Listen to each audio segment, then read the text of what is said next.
Hello, everybody. I will try to speak in French because the English of my colleagues make me feel a little bit uncomfortable. And as Serge say all the time, and the social representation community, we practice that, the pluralism linguistique. So I try to explain some things in French, and even if it's necessary, I will back in English for the people who need that.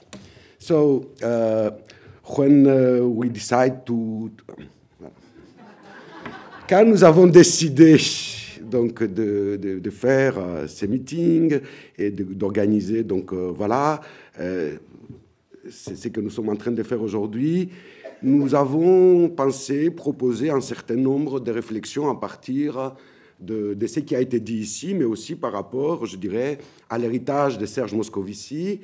Et c'est dans cette optique-là que je vais essayer de poser un certain nombre de questions à la fois théorico-méthodologiques à partir de l'héritage que moi je considère avoir eu de Serge Moscovici et qui me permet de pratiquer dans ma carrière d'enseignant et de chercheur une psychologie sociale, sociétale, des représentations, mais plus globalement une psychologie sociale, sociétale.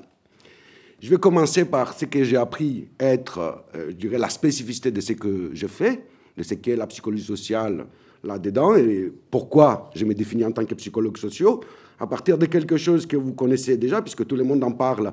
Mais je dirais tous, on ne l'a pas vu de la même façon, je pense, puisque pour moi, le regard psychosocial, je dirais, est un défi pour pouvoir penser et poser un regard dynamique autour de phénomènes, je dirais, qui, Serge Moscovici nous l'a dit, pour les psychologues sociaux, ont essentiellement une nature relationnelle. Et cette idée me paraît importante, puisque quand on parle du sujet d'alter et d'objet, il faut savoir, oui, l'alter est toujours là, mais quel alter? L'alter pourrait être l'autre, notre ami, l'alter pourrait être les groupes, l'alter pourrait être l'autorité, l'alter pourrait être la société.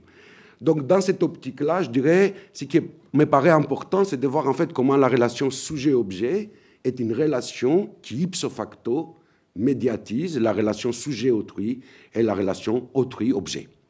Ce qui donne, je dirais, à la psychologie sociale une optique de quoi? Une optique d'analyse multiniveau, au sens des 4 niveaux de Willem D'Oise, c'est-à-dire une analyse qui permet de travailler à la fois sur la relation du sujet à l'objet, mais comme étant les reflets de la dynamique de la relation du sujet-alter et alter-objet. Et quand on parle d'alter-objet, il faut parler bien du contexte dans lequel on se trouve, à la fois culturel, social, socio-économique, etc., etc., etc. Par exemple, en psychologie sociale, on n'aborde jamais les conditions d'existence dans lesquelles vivent les gens, puisque nos expérimentations, pour la plupart d'entre elles, ont porté sur des sujets étudiants.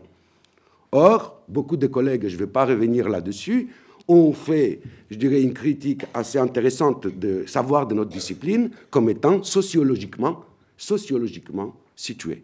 C'est-à-dire sociologiquement située à partir d'une classe sociale, puisque vous le savez comme je le sais, que ce soit en France ou ailleurs, n'importe qui ne va pas à l'université. Cette question me paraît fondamentale et ça nous montre la complexité de la chose qui nous attend et qu'est-ce qu'on porte le regard psychosocial. Enfin, c'est ce que je fais et ce que j'enseigne à mes étudiants. Ça nécessite un ancrage sociologique, une analyse anthropologique, etc., etc., etc. Juste pour vous montrer comment ces regards, je les pratique actuellement dans les travaux que je mène autour du rapport aux personnes schizophrènes, pour voir en fait que derrière la relation à la personne schizophrène, c'est que les psychologues sociaux étudient notamment autour de la stigmatisation, se médiatise une véritable relation sociale. Et l'hypothèse du travail que nous faisons, c'est que derrière l'inclusion ou l'exclusion de la personne schizophrène, c'est juste une vraie question de société par rapport à moi, par rapport à mon inclusion sociale et par rapport même à la reproduction de la société.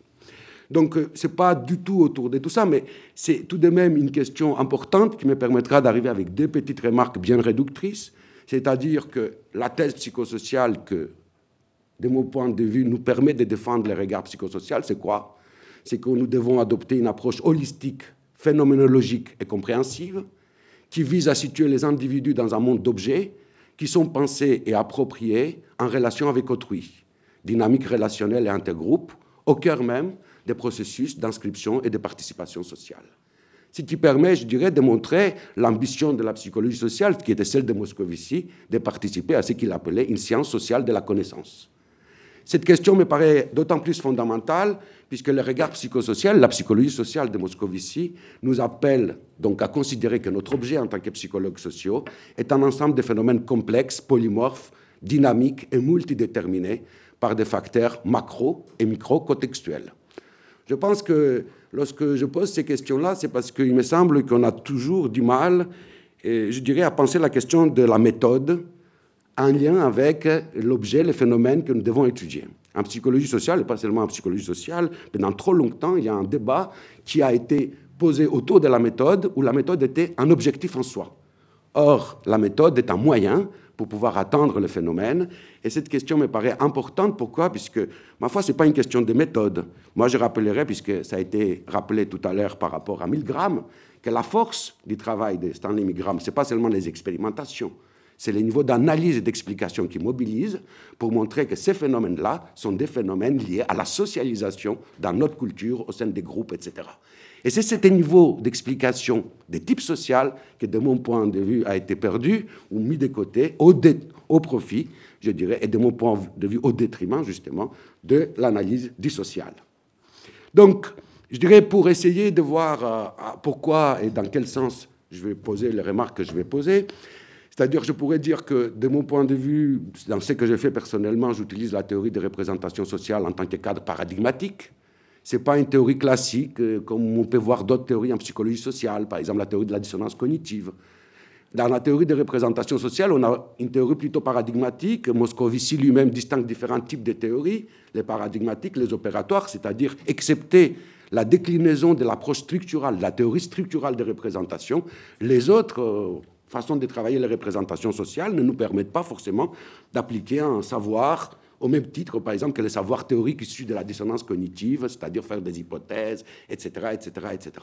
Donc, je dirais qu'en tant que cadre paradigmatique, je l'utilise comme une perspective socio-cognitive pour étudier la construction de la pensée et de la pratique sociale. Ça a été tout juste rappelé par Sadi, l'importance qu'on a appris avec Denis Jodelet ou Jean-Claude Abric de travailler sur des systèmes de pensée et d'action, mais aussi un outil pour faire une psychologie sociale sociétale qui adopte un regard multiniveau. Et ce regard multiniveau articule ce que posait Willem Doise comme étant un élément essentiel pour parler de la spécificité des représentations sociales, fonctionnement cognitif, régulation sociale et contexte d'actualisation. Ça, c'est la première remarque qui me paraît importante pour voir en fait que je ne suis pas un fétichiste des représentations sociales, mais les représentations sociales constituent un regard pour moi, une façon d'analyser et de pratiquer ce que j'appelle une psychologie sociale multiniveau.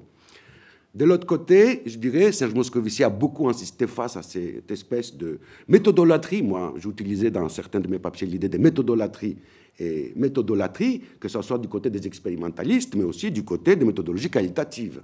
Puisqu'il me paraît important de dire ici que, je dirais, Moscovici nous a permis de voir en fait qu'il n'y a pas indépendance d'un côté la théorie, de l'autre côté la méthode, mais il y a une interdépendance des questions théoriques et des questions méthodologiques, et il faut partir de là pour parler des méthodes. Justement, lorsqu'on parle de la théorie des représentations sociales, l'idée de la pluriméthodologie est une remarque liminaire, presque une évidence pour moi. Quand vous regardez ce qu'a fait Moscovici, je dirais dans la psychanalyse, son image et son public, l'important c'était de quoi? Moi, en tout cas, c'est comme ça que je l'ai perçu. Il a permis, à travers l'enquête et l'analyse des presses, de faire quoi? D'observer des fonctionnements représentationnels analogues produits dans des lieux de production différents. C'est ça aussi qui me paraît être une condition pour parler des représentations sociales. Comme l'a dit, et je le cite parce qu'on a tendance à l'oublier, il n'a jamais voulu définir les représentations sociales, mais il dit quand même quelque chose, qu'en se représentant une chose ou une notion, on génère et on transmet un produit progressivement élaboré dans d'innombrables lieux selon des règles variées. Dans ces limites, le phénomène peut être dénommé des représentations sociales. Je pense qu'on a peu considéré, non pas parce que c'est de... Voilà, mais cette question-là qui me paraît fondamentalement importante lorsqu'on parle des représentations sociales, de mon point de vue, il faut arriver justement à montrer cette correspondance, cette analogie qu'on peut observer dans différents lieux de production. Que ce soit, par exemple, les recherches que nous faisons autour des entretiens des expérimentations et des analyses de presse. Et pour on montre à travers ces trois types de matériaux comment, de façon analogue, des raisonnements analogues apparaissent. Voilà. Donc, il y a 4 tendances pour aller très vite par rapport au champ des représentations sociales. Tout d'abord, je dirais, la pluriméthodologie s'est transformée petit à petit en ce qu'on appelle de plus en plus, certains d'entre nous, polymorphisme méthodologique et triangulation. L'ouverture et l'éclectisme méthodologique, l'inventivité des outils spécifiques. Je songe notamment à pas mal de travaux dans les champs structurels de représentation qui permettent de voir en fait des outils bien spécifiques par rapport à ce qu'on veut faire, mais aussi à cette idée-là, c'est qu'il faut revenir au monde de l'expérience quotidienne in vivo. Du côté du laboratoire social, je dirais moi, pour reprendre une idée de Lewin, qui n'est pas, je dirais, une idée de représentation sociale, mais qui est une idée de psychologie sociale sociétale, ou celle que dit Denis Jodelet de la psychologie de plein air. Cette question me paraît fondamentale puisqu'il faut se tourner vers le monde de l'expérience quotidienne pour savoir de quel phénomène on parle. Et il me semble important de dire ici que ces questions-là sont importantes pour essayer de voir en fait comment on ne va pas faire de la science-fiction, puisque je pense que beaucoup des travaux de psychologie sociale qui se revendiquent de certaines approches, pour moi, on peut appeler ces travaux de science-fiction. Pourquoi? Puisqu'ils réduisent tellement l'épaisseur psychosociale du phénomène qu'on finit par être dans la fiction et pas dans la réalité. Je vais revenir ici, justement, par rapport à cette question-là, par rapport à une question qui, pour moi, était liminaire dans la compréhension de l'œuvre de Serge Moscovici, justement, à partir de son ouvrage de 1961, La psychanalyse, son image et son public, et plus particulièrement d'un chapitre dans cet ouvrage, qui n'existe pas dans la version de 1976, les aspects cognitifs de la représentation sociale. Je dirais, dans ces chapitres, Serge Moscovici commence par dire quoi? En examinant Durkheim, en examinant Tarde, il commence par dire et par souligner l'impasse épistémologique de l'hiérarchisation entre différentes formes de pensée. Individuelle et sociale pour Durkheim, scientifique, profane pour Tarde, etc. Je dirais, cette idée est importante, on va la trouver tout au long de son œuvre. On n'insiste pas beaucoup là-dessus, mais c'est très, très important, d'après moi. C'est-à-dire, lorsqu'il va, par exemple, accuser des psychologues sociaux de la mainstream social psychology qui travaillent sur les biais, c'est-à-dire des gens qui expliquent l'obscur par l'obscur dans un de ces textes. Et ça me paraît important, puisqu'on est dans une perspective déficitaire, individuelle. Je dirais, cette tendance, si on prenait un peu de la distance et on se mettait dans l'affaire de la sociologie de la science, pourrait illustrer très bien ce que dit Pierre Bourdieu quand il parle de la posture scolastique, c'est-à-dire on ampute à son objet ce qui appartient à la manière de l'appréhender, au mode de connaissance. Et ça, cette question est fondamentale, puisque je dirais, à force de parler d'erreurs, on a fini par penser quoi? Que les croyances, c'est des erreurs individuelles qu'on pourrait corriger. Or, les croyances, ce sont des rationalités collectives qui expriment un certain rapport au monde avec certaines fonctions de maîtrise, d'expressivité, etc., etc., etc. Cette question me paraît fondamentale et je dirais, voilà. Donc, je dirais ce que moi j'ai retenu de la pensée de Serge Moscovici quand mes étudiants me demandent mais c'est quoi les représentations sociales? Comment on peut différencier quand on fait des représentations et de la cognition sociale? Moi, je leur dis très simplement, comme l'a dit Moscovici, quand on fait des représentations sociales, on s'intéresse à ce que les gens pensent.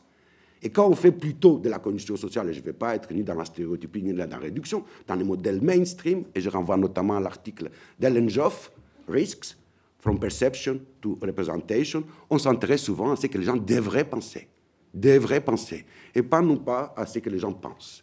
Ça, c'est la première idée. La deuxième idée par rapport à la posture épistémique, c'est quoi? C'est que Serge Moscovici a essayé de réhabiliter la psychologie populaire. À un moment donné, il parle de folk psychology et du sens commun, selon lui, produit social inscrit dans l'histoire du groupe et de sa culture, forme de pensée dynamique, caractérisée à la fois par la stabilité, puisqu'il y a certains éléments qui sont pérennes dans les temps, mais aussi par l'évolution, puisque le sens commun est capable, la pensée des sens communs, d'intégrer, d'emprunter des notions issues des sciences et des techniques. J'attire votre attention aujourd'hui, par exemple, on a parlé beaucoup d'Internet, regardez comment les techniques aujourd'hui sont au service des croyances les plus archaïques, l'astrologie. Comment, à travers la technique et l'usage de la technique, les gens, en fait, font que réfèrent ces côtés-là. Donc, c'est très, très important de voir cet aspect-là.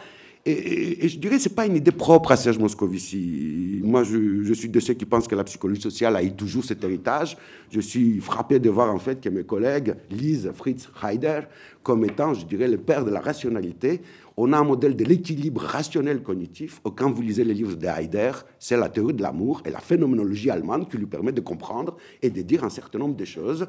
Et je dirais, voilà. Donc, on ne comprend pas cet réductionnisme-là, mais ce n'est pas que cher Serge Moscovici qui a cette idée-là. Chez Heider, il y avait aussi cette idée de l'importance de naive psychology. Donc, c'est cette idée-là pour montrer aussi la filiation par rapport à la psychologie sociale. Donc, je dirais, les propres des représentations sociales et du travail, de la proposition de Moscovici, c'est de nous inviter à penser la cognition à partir de la société et non pas à partir de l'individu. Il part de deux idées qui me paraissent fondamentales. Il emprunte une idée à Durkheim, la question de la formation, là je les cite, la question de la formation des systèmes cognitifs et de leur rapport avec l'organisation sociale. Voilà ce qu'il trouve chez Durkheim. Il trouve aussi une autre idée chez Tarde que je trouve très intéressante. Il faut élargir le domaine de la logique au point d'y faire rentrer l'illogique même. Voilà un vrai projet de psychosocial posé il y a 120 ans et que les psychologues sociaux n'ont pas encore été capables, de mon point de vue, de faire. À partir de là, deux remarques pour lui. Réciprocité, correspondance entre système de pensée et système social. Voilà une différence par rapport à la question qui était posée hier par rapport aux attitudes. Les attitudes n'ont jamais été conceptualisées comme étant le reflet du fonctionnement social. Or, la représentation, c'est, cite Moscovici ou Doise, correspondance entre structure cognitive et structure sociale. Et, justement, l'assise sociale de tout système de pensée. D'ailleurs, c'est par l'analyse de ces correspondances, nous dit en 1961, dans cette partie qui a été supprimée en 1976, c'est par l'analyse de ces correspondances et la recherche d'un principe révélateur des relations entre forme intellectuelle et division sociale que l'on peut arriver à ouvrir des possibilités d'explication des phénomènes cognitifs. Et l'originalité de mon point de vue de Serge Moscovici par rapport à ça, c'est de voir en fait comment la cognition est à la fois une construction, ce n'est pas le seul, mais aussi une communication. Et je pense qu'on n'a pas encore intégré cette deuxième idée, comme quoi la cognition est une communication. Donc, à partir de tout ça, j'aimerais bien poser 4 questions d'ordre méthodologique. Je me sens intimé puisqu'il n'y a pas une vraie question méthodologique. La cognition définie ou pensée à partir, je dirais, de ces idées de Serge Moscovici nous oblige et nous amène naturellement à penser que la cognition, quand on parle de cognition, on parle de deux choses, d'un produit et d'un processus. Et malheureusement, de mon point de vue, dans les approches mainstream de la psychologie sociale, on a privilégié les processus au détriment du contenu qui est considéré comme local, etc., etc., etc.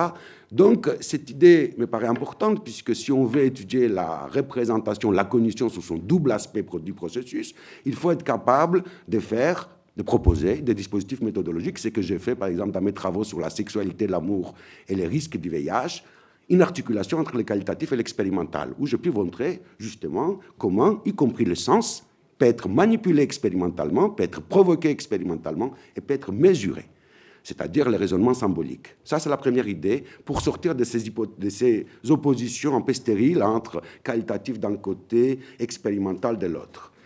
Deuxième idée qui me paraît très importante, c'est pour ça que je parle d'éclectisme méthodologique, la théorie des représentations sociales nous montre qu'il y a une coexistence entre différents modes de pensée et a mis le point sur le phénomène de polyphasie cognitive. Il y a beaucoup de collègues, notamment des collègues de l'école anglaise, qui ont beaucoup parlé de polyphasie cognitive. Il me paraît très intéressant de dire quoi? C'est que souvent, on objective la polyphasie cognitive puisqu'on trouve différentes façons de penser, mais ces différentes façons de penser sont objectivées en général de façon interindividuelle. Or, de mon point de vue, ce que j'ai compris de la polyphasie cognitive chez Serge Moscovici, c'est qu'il est important de regarder la variabilité intra-individuelle, c'est-à-dire comment un individu va à un moment donné, je dirais, se comporter comme ça, et à un autre moment, se comporter comme ça. C'est ce que j'ai pu voir, par exemple, lorsque j'analysais les entretiens sur les histoires prophylactiques vis-à-vis du VIH, où tantôt les gens utilisaient un préservatif, et tantôt les mêmes gens n'utilisaient pas un autre préservatif. Et c'est là l'effet dissocial.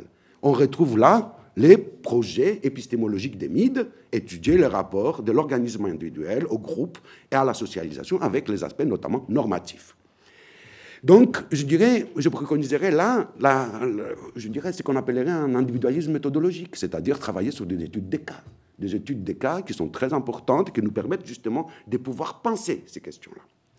Troisième idée, je finirai comme ça, c'est la question de la factualité de l'objet. C'est une question qui, moi, me tient à cœur, puisque, bien évidemment, dans la théorie des représentations sociales, beaucoup de gens ont dit « tout est représentation », mais la réalité qui nous entoure, elle a une matérialité. Elle a une matérialité qui n'est pas, je dirais, qui peut être indépendante de la représentation que nous avons de la réalité. Par exemple, aujourd'hui, plein de femmes, la quasi-totalité des femmes en France pensent qu'on est dans l'égalité, mais ce n'est pas parce qu'elles pensent, elles vivent qu'on est dans l'égalité, que sur le plan structural, la différence de 25% des salaires entre les hommes et les femmes n'est pas un fait factuel.